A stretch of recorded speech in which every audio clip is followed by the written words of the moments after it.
Hello students, आज हम लोग डेमोन्स्ट्रेटिव एडजेक्टिव्स पढ़ने वाले हैं।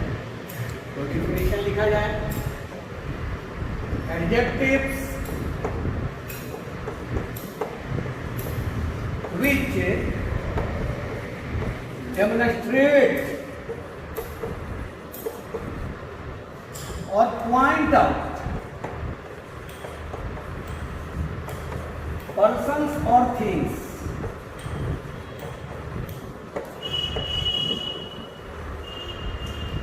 are called demonstrative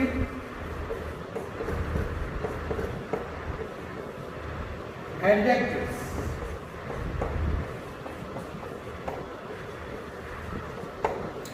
Adjectives which demonstrate, वैसे एडजेक्टिव्स जो प्रदर्शित करते हैं, डेमोन्स्ट्रेट करते हैं और पॉइंट आउट या इशारा करते हैं थिंग्स और पर्सन, वस्तुओं या व्यक्तियों की ओर, आर कॉल्ड डेमोन्स्ट्रेटिव एडजेक्टिव्स, वही डेमोन्स्ट्रेटिव एडजेक्टिव्स कहलाते हैं। यानी एडजेक्टिव्स विच डेमोन्स्ट्रेट और पॉइंट आउट पर्सन्स और थिंग्स और कॉल्ड डेमोन्स्ट्रेटिव एडजेक्टिव्स। वैसे एडजेक्टिव्स जो व्यक्तियों या वस्तुओं को डेमोन्स्ट्रेट करें, प्रदर्शित करें या पॉइंट आउट करें, उसको बताएं, उसकी ओर इशारा करें, इंगित करें, वो डेमोन्स्ट्रेटिव एडजेक्टिव्स होते हैं। There are two types of demonstrative adjectives. Demonstrative जो एडजेक्टिव्स हैं वो दो तरह के हैं। देयर आर टू टाइप्स, ध्यान रखिएगा, ये जब टू लिख दिए हैं तो टाइप नहीं, टाइप्स लिखना है। तो there are two types of demonstrative adjectives. Demonstrative जो एडजेक्टिव्स है वो दो तरह के। एक को कहेंगे डिफिनिट डेमोन्स्ट्रेटिव एडजेक्टिव्स और दूसरे को कहेंगे इनडिफिनिट डेमोन्स्ट्रेटिव एडजेक्टिव्स। ए नंबर डिफिनिट डेमोन्स्ट्रेटिव एडजेक्टिव्स।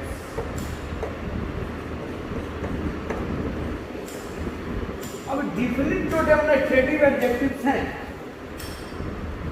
इसके अंदर दिस है, दिस काम करता है डिफिनिट डेमोन्स्ट्रेटिव का। That, this, those, such, the same, ये डिफिनिट डेमोन्स्ट्रेटिव एडजेक्टिव का काम करते हैं। This, that, these, those, such, the same. ऐसे ओल्ड इंग्लिश में अगर हम लें तो कुछ डायलेक्टिकल वर्ड्स हैं, जैसे यॉन एंड यॉन्डर। देखिए, यॉन और यॉन्डर भी डिफिनिट डेमोन्स्ट्रेटिव एडजेक्टिव का काम करते हैं। यॉन और यॉन्डर भी डिफिनिट डेमोन्स्ट्रेटिव एडजेक्टिव का काम करते हैं, बताएंगे इसके बारे में। ऐसे ये एडवर्ब का भी काम करते हैं, लेकिन डिफिनिट डेमोन्स्ट्रेटिव एडजेक्टिव का भी ये काम करते हैं। ये ओल्ड इंग्लिश के वर्ड्स हैं। ओल्ड इंग्लिश में इनका प्रयोग होता है, प्रयोग होता था डिफिनिट डेमोन्स्ट्रेटिव एडजेक्टिव के रूप में, यॉन और यॉन्डर का। तो डिफिनिट डेमोन्स्ट्रेटिव एडजेक्टिव के अंतर्गत आपने देखा क्या, दिस, दैट, दीज, दोज, सच और द सेम। और हमने ये भी बताया कि यॉन और यॉन्डर भी डिफिनिट डेमोन्स्ट्रेटिव एडजेक्टिव का काम करते हैं। अब बी नंबर देखिए, वो है indefinite demonstrative adjectives. B, indefinite demonstrative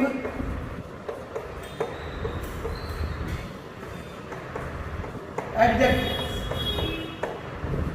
अब इनडिफिनिट जो डेमोन्स्ट्रेटिव एडजेक्टिव्स है, अनिश्चयवाचक, जो संकेतवाचक विशेषण है, जो अनिश्चितता का बोध कराता है, इंडिफिनिट डेमोन्स्ट्रेटिव एडजेक्टिव्स है। इसमें सम, एनी, सर्टेन या अनसर्टेन,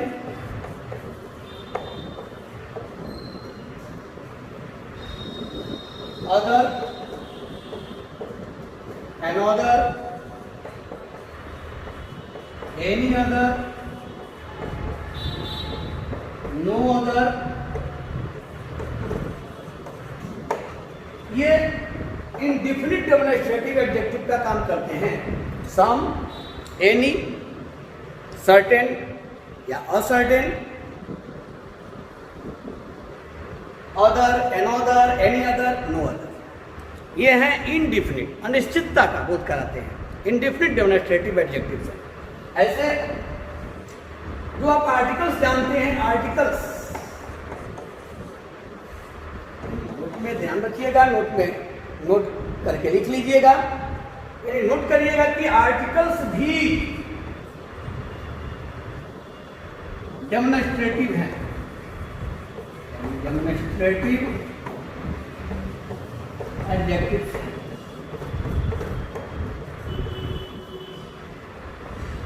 आर्टिकल्स भी जो है वो डेमोन्स्ट्रेटिव एडजेक्टिव्स हैं, आर्टिकल्स भी डेमोन्स्ट्रेटिव एडजेक्टिव्स हैं। अब जैसा कि इसे लोग अलग काट कर पढ़ लेते हैं, हम लोग भी पढ़ेंगे। जब ये एडजेक्टिव के काइंड्स के बारे में जान लेंगे तो हम यहाँ आर्टिकल्स का अलग से, आर्टिकल्स को हम लोग पढ़ने वाले हैं। तो आर्टिकल्स भी डेमोन्स्ट्रेटिव एडजेक्टिव्स हैं। इसमें जैसा कि आप जानते हैं, जानिए कि ये जो इंडिफिनिट होता है, उस इंडिफिनिट में इंडिफिनिट डेमोन्स्ट्रेटिव के अंतर्गत वो आ जाता है ए या एन, और डिफिनिट के अंतर्गत होता है द।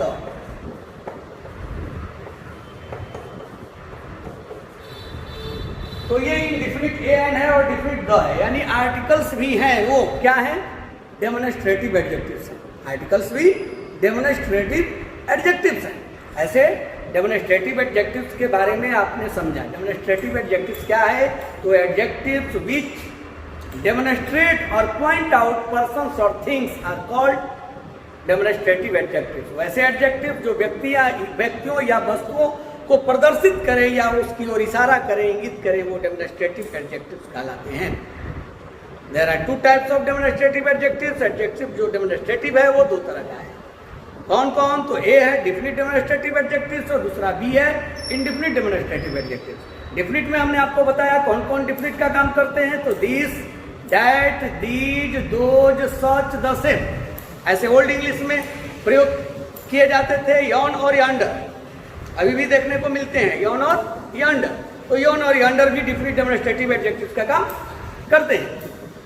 और इंडिफिनिट जो डेमोन्स्ट्रेटिव एडजेक्टिव्स हैं उसके अंतर्गत है सम, एनी, सर्टेन या uncertain, other, another, any other, no other, ये जो है वो इंडिफिनिट डेमोन्स्ट्रेटिव एडजेक्टिव्स हैं। ये भी हमने बताया कि आर्टिकल्स भी डेमोन्स्ट्रेटिव एडजेक्टिव्स हैं। अब ए एन जो है वो इंडिफिनिट है और द जो है वो डिफिनिट है, फिर भी हम लोग इसको अलग से पढ़ेंगे। अभी हम लोग केवल जो ऊपर हमने बताया है वही हम लोग पढ़ेंगे। ये ए एंड द के बारे में यानी आर्टिकल्स के बारे में अलग से हम लोग वीडियो बनाएंगे। तो अब देखिए, सबसे पहले हम लोग पढ़ेंगे आज डिफिनिट डेमोन्स्ट्रेटिव। तो डिफिनिट डेमोन्स्ट्रेटिव मतलब जो निश्चितता बोलता है, दिया डिफिनिट डेमोन्स्ट्रेटिव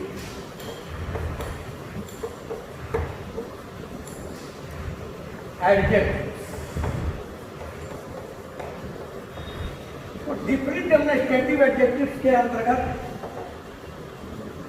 सबसे पहला है दिस, दिस। ये ध्यान देना है कि दिस डेमोन्स्ट्रेटिव एडजेक्टिव का काम तभी करेगा जब इसके बाद नाउन हो, क्योंकि दिस तो डेमोन्स्ट्रेटिव प्रोनाउन भी है।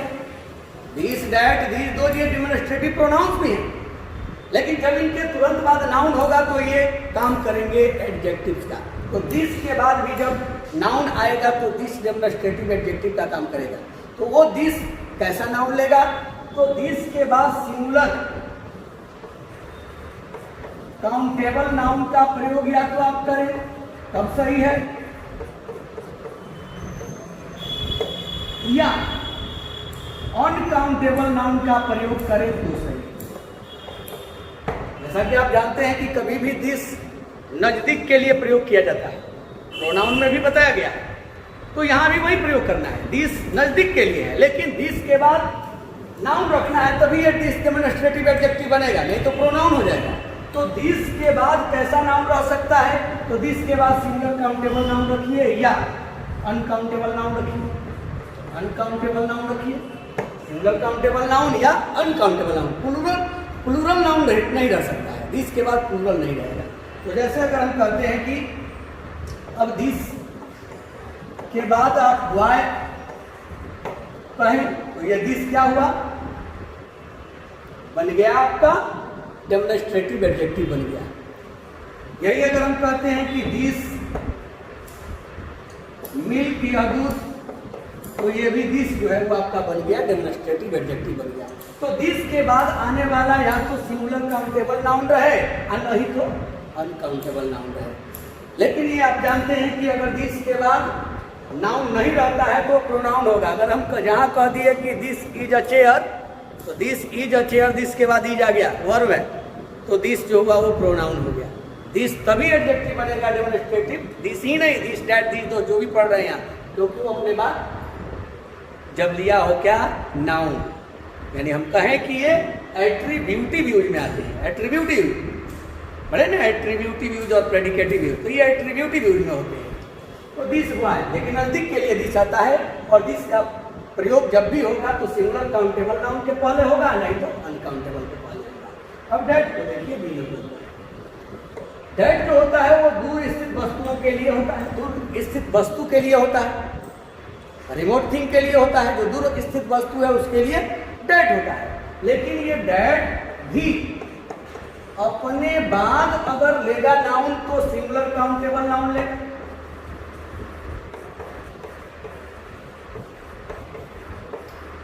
सिंगुलर काउंटेबल नाउन लेगा, या ये भी अनकाउंटेबल नाउन ले सकता है, uncountable noun, singular countable noun या अनकाउंटेबल नाउन का प्रयोग करेंगे किसके बाद? तो डैट के बाद। यानी आप ये कहते हैं अगर डैट हॉर्स कहते हैं तो भी सही है, क्योंकि हॉर्स जो हुआ वो सिंगुलर काउंटेबल नाउन हुआ। अगर डैट वाटर कहते हैं तो भी सही है, क्योंकि डैट के बाद ये अनकाउंटेबल हुआ। लेकिन डैट अगर हॉर्सेज कहना होगा तब तो गलत है।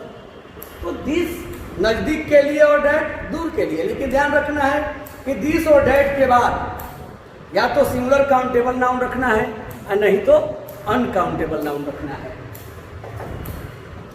अब सी नंबर देखिए, दीज। अब ये जो दीज है ये भी नजदीक के लिए होता है, लेकिन इसके बाद आने वाला प्लूरल नाउन होगा, प्लूरल काउंटेबल नाउन।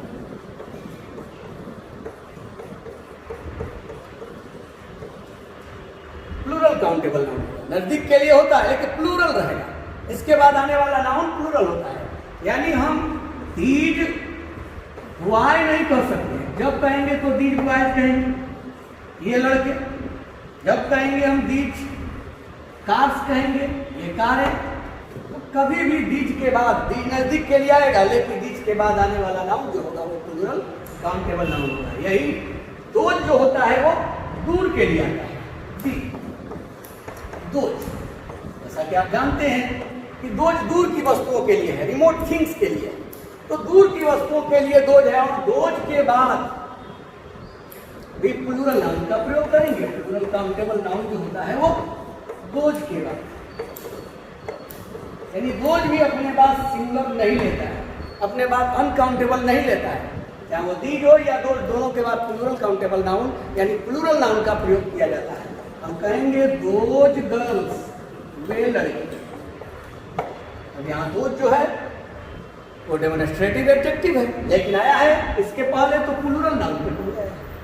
सिंगुलर नहीं रह सकता है। दोज गर्ल नहीं कह सकते हैं, दोज मिल्क नहीं कह सकते, अनकाउंटेबल भी नहीं रहेगा। जब भी होगा अगर हम कहेंगे दोज चेयर्स, ये कुर्सियां, दो चेयर्स, तो ये दोज के बाद ये प्लूरल नाउन हो गया, तो प्लूरल काउंटेबल नाउन हुआ। तो आप जान गए कि दिस नजदीक के लिए, डैट दूर के लिए। लेकिन दिस और डैट के बाद हमें जब नाउन रखना होगा तो सिंगुलर काउंटेबल नाउन रखेंगे अथवा अनकाउंटेबल नाउन रह सकता है, प्लूरल नहीं रहेगा। लेकिन वही दीज और दोज के बाद, दीज और दोज के बाद आने वाला जो नाउन होगा वो हमेशा प्लूरल होगा। वहां पर अब सिंगुलर काउंटेबल नहीं होगा, अनकाउंटेबल नहीं होगा। तो दीज भी नजदीक के लिए होता है, नजदीक की वस्तुओं के लिए होता है, और दोज जो होता है वो दूर की वस्तुओं के लिए होता है, यानी वस्तुओं के लिए होता है। अब देखिए ई नंबर,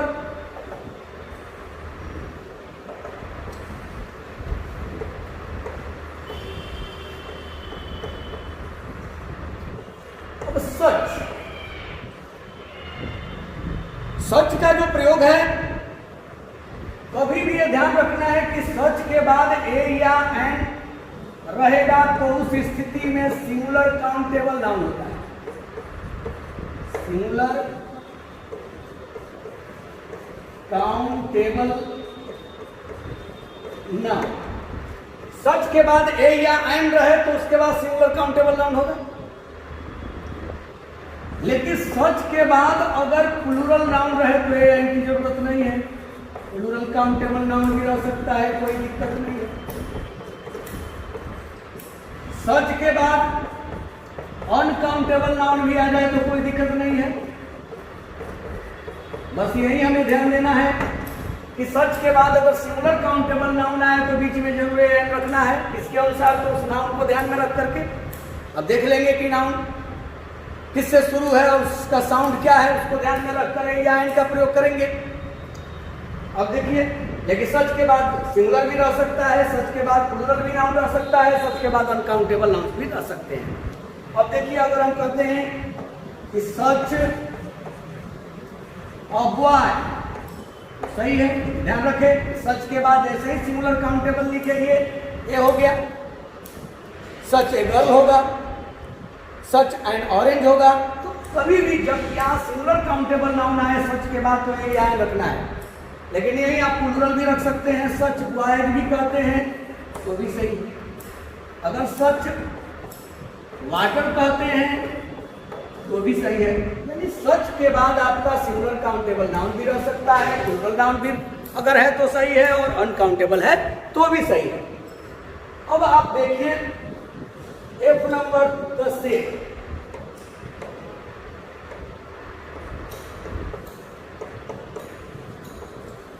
द सेम के बाद आपका सिंगुलर काउंटेबल नाउन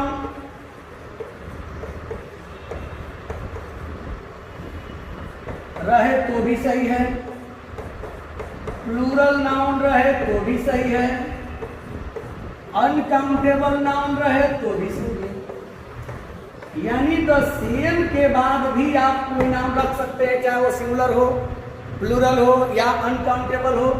यानी आप कहते हैं कि द सेम गर्ल, वैसी ही लड़की, तो the same girl, the same के बाद आने वाला सिंगुलर काउंटेबल नाउन सही है।